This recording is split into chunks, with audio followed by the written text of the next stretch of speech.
प्रिय विद्यार्थियों, आज के इस व्याख्यान में, इस लेक्चर में आप सभी का हार्दिक अभिनंदन है, हार्दिक स्वागत है। मैं डॉक्टर वीरेंद्र कुमार साहू आज आपको पढ़ाने जा रहा हूँ बाल गोविंद भगत।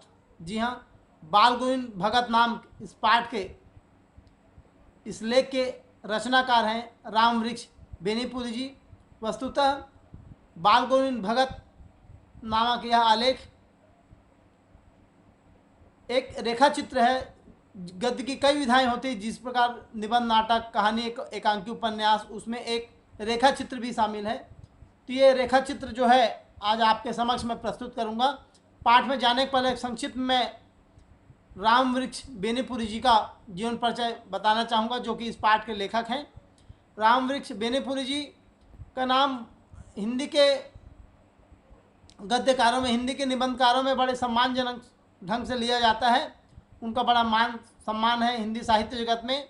उनका जन्म मुजफ्फरपुर जिले अर्थात बिहार, मुजफ्फरपुर बिहार के बेनीपुरी नामक गांव में सन 1899 ईस्वी में हुआ।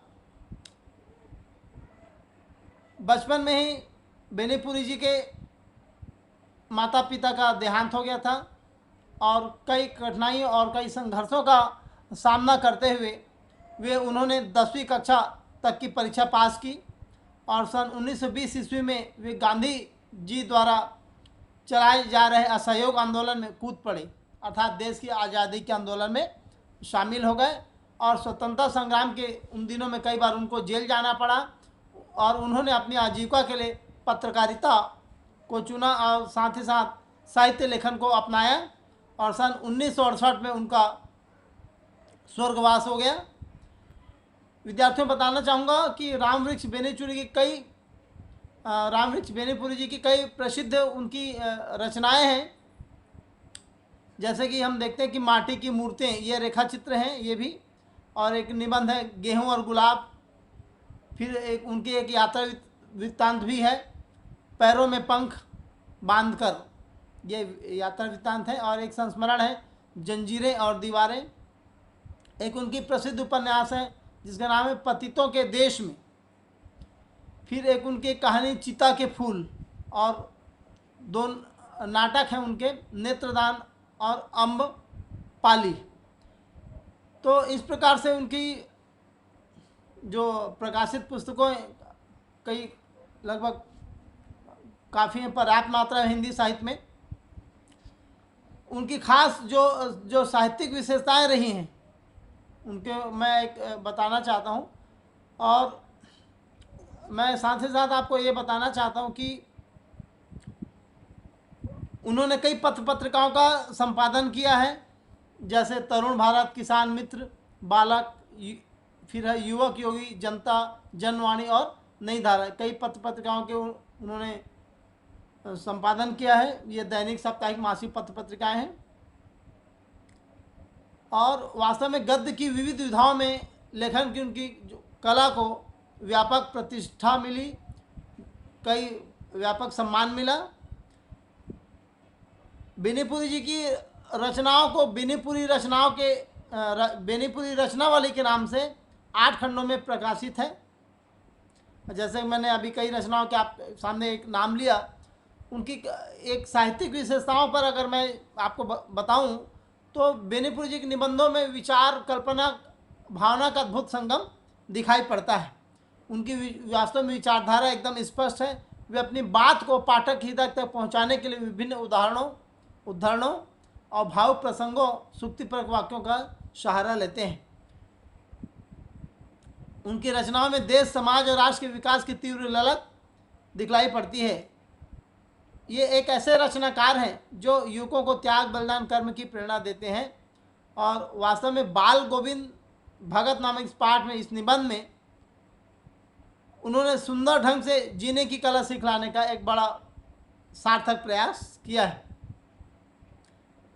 बेनीपुरी जी, रामवृक्ष बेनीपुरी जी की कई जो भाषा शैली की बात करूं तो उनकी भाषा जो है अपने कलात्मक रूपों से पाठकों को चमत्कृत करती है। उनकी भाषा ओजपूर्ण और रोचक सशक्त है।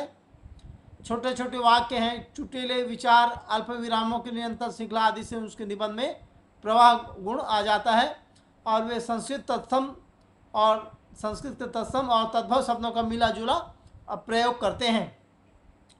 उनकी वाक्य रचना जितनी सरल है उतना उसमें, और शब्द योजना भी उतनी सहज है। विचारों की स्पष्टता के कारण उनके वाक्य भी छोटे और स्पष्ट हो गए हैं, अर्थात उनका जो वाक्य एकदम स्पष्ट, भाषा शैली बहुत अच्छी है।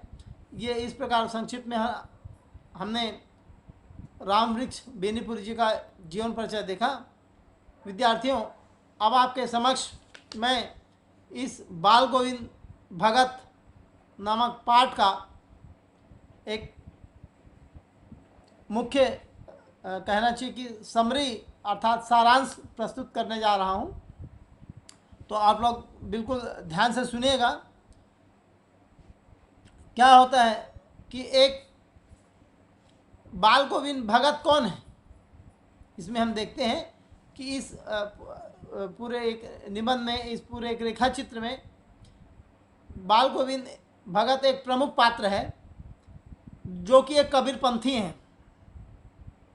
और विद्यार्थी जानते होंगे कबीर पंथ के बारे में और कबीरपंथी के बारे में। कबीरपंथी उसको कहते हैं जो कबीर पंथ को मानते हैं। हमारे छत्तीसगढ़ समाज में भी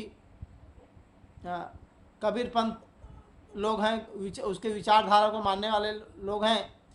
और कबीर पंथ के इसका एक मुख्य जो यहाँ पर छत्तीसगढ़ में जो एक बड़ा एक धाम है, जो तो उसमें कई साधु संत लोग भी वहाँ पर इकट्ठा होते हैं और अपनी भक्ति भावना को प्रकट करते हैं। और ये दामाखेड़ा में है। वर्तमान कबीर पंथ में जो गुरु की गद्दी पर हैं वो हैं प्रकाश मुनि नाम साहब जी। और ये वास्तव में इससे ये कबीर पंथ से एक संबंधित है पाठ जो है, क्योंकि बाल गोविंद भगत भी कबीरपंथी हैं।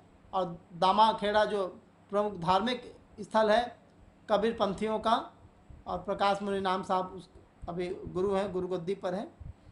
और वास्तव में कबीर पंथ क्या है कि कबीर की विचारधारा को मानना। हमारे छत्तीसगढ़ समाज में कई लोग भी कबीरपंथी उसकी विचारधारा को मानते हैं। तो आइए हम चलते हैं इस पाठ के सारांश पर। बाल गोविंद भगत, तो वास्तव में बाल गोविंद भगत एक कबीरपंथी हैं। और अगर उनकी जो व्यक्तिगत उनकी शारीरिक विशेषताओं को यदि मैं आपको कहूँ बताऊँ, तो वास्तव में बाल गोविंद भगत जो है एक मंझोले कद के मतलब एक, आप मालूम है, मिडिल हाइट के, है ना, मध्यम ऊंचाई के। तो मंझोले कद के गोरे चिट्टे आदमी थे, बड़े गोरे थे वो।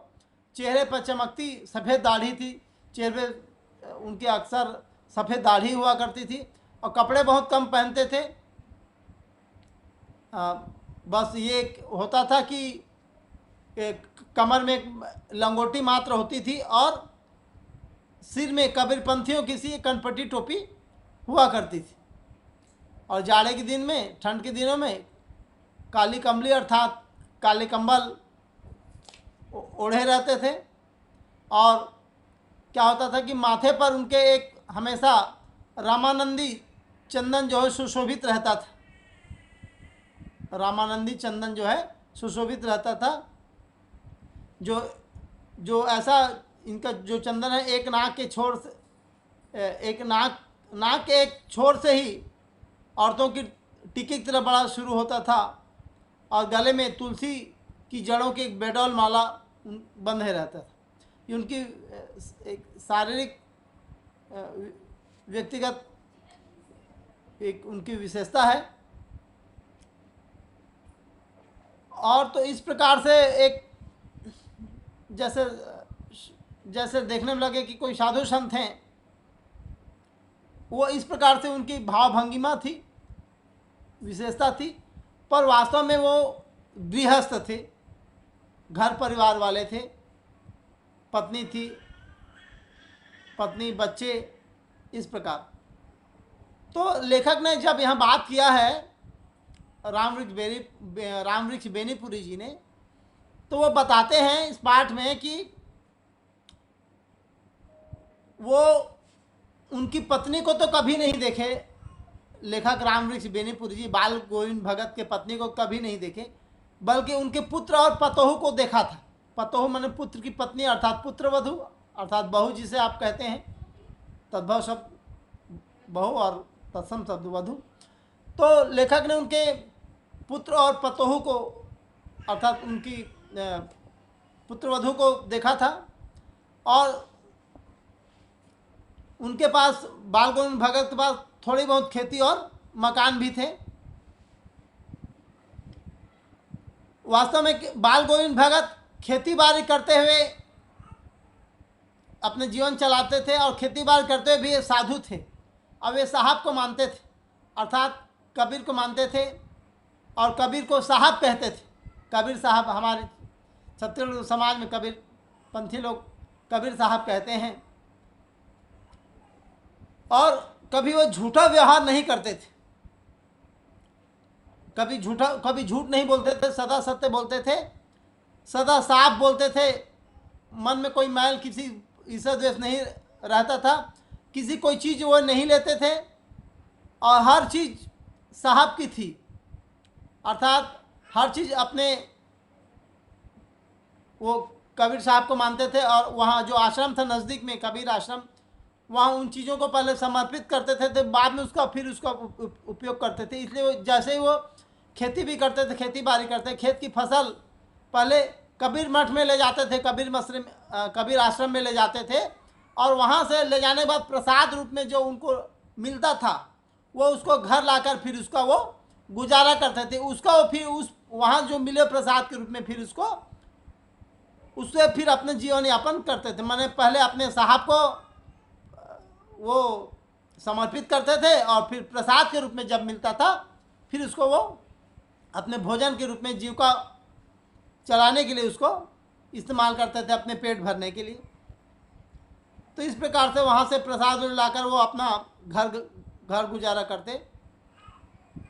विद्यार्थियों, आज के लेक्चर में यहीं तक। अगले लेक्चर में, व्याख्यान में आप इसको मैं कंटिन्यू करूँगा। धन्यवाद। जय हिंद।